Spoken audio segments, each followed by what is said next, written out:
I don't know, Jeff. What's on the list there? There were some goodies on there. Well, one thing is that tonight I want to 100% commit to D&D. Now, tell me what you think that means. Like, what to you? 100% character immersion. I've been listening to, hey, it's not a feral audio podcast, but you got to tip your hat to the enemy sometimes. But for those of you who are constantly Redditing and tweeting and things about your dissatisfaction as D&D purists about the level of D&D craftsmanship going on the stage. Are you saying that there are people out there that don't think we're playing this game properly?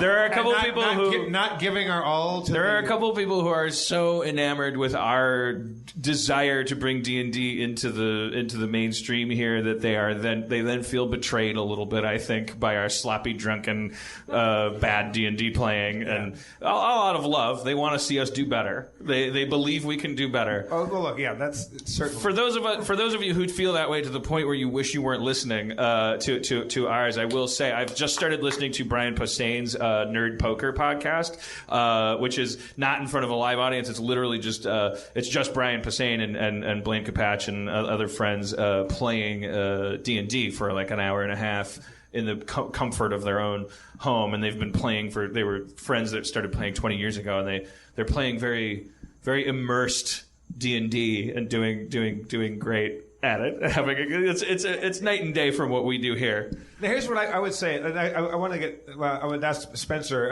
Actually, Spencer, come up. Let's bring Spencer up and talk about this. Yeah.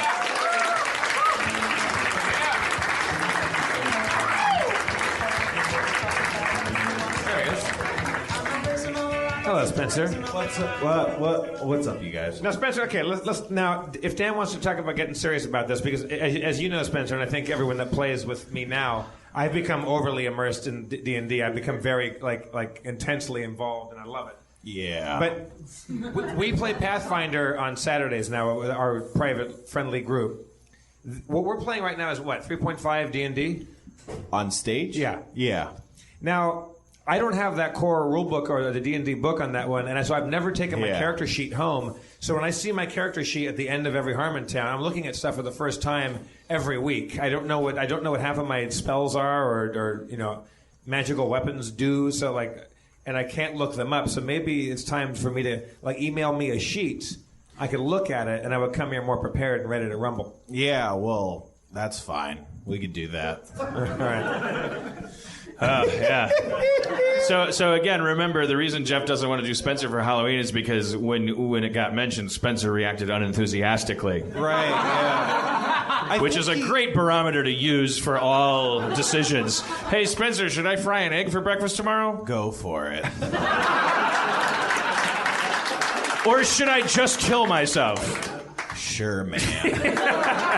So it's hard. Best to use your own compass. I mean, he's a great guy, but let's not chart our course by. I think Jeff did a great job of explaining kind of what my apprehensions are. I think it'd be fine if everyone did it, but I think the con side of my head was thinking kind of the same stuff as he was. I understand the potential social ramifications and discomfort of somebody going let's all dress like Tyler for Halloween. And there's like a very fine line between that and everyone going, let's all do our impression of Toby. We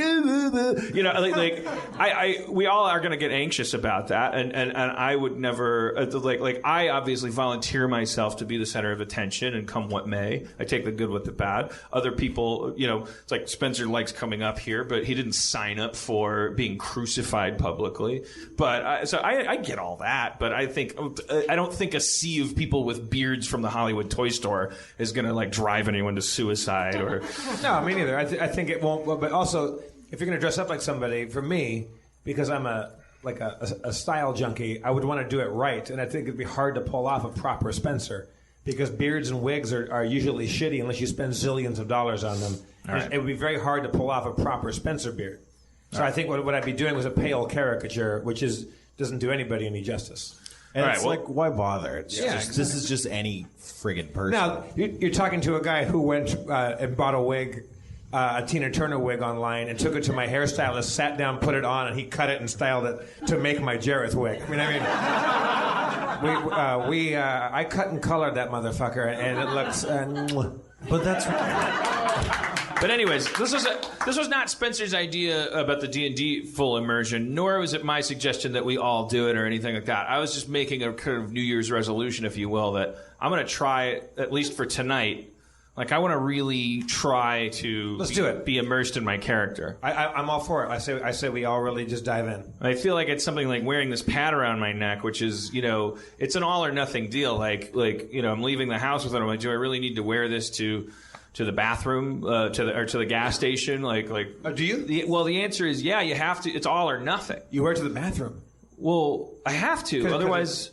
If you don't wear it all the time, then it's not. There's not going to, if you can't. There's no way to go. Like, I'm going to wear this pad because I think I'm entering a situation where I'm going to think of something I might want to write down. So obviously, I'm assuming you take it off to go to bed. You take it off to go in the shower. You're not wearing it for those things, but you do have to. I don't shower. What? I don't shower. So. Do you bath? Do you bathe still? Do you take your baths or no? Yeah. A little more hesitant than last time. I haven't been bathing like crazy. Yeah. Well, you're in work mode now. You're in Vietnam. Like, you're going to get like bad tattoos and stuff like that. Yeah. So you do remember in the morning, it's by the bed, by your keys and your phone. You put it on, and you say, "Okay, this is it." And I had Spencer make me a tinier one. It was the iHarmon Nano. It was like the size of like a fortune cookie, kind of. But I lost that one.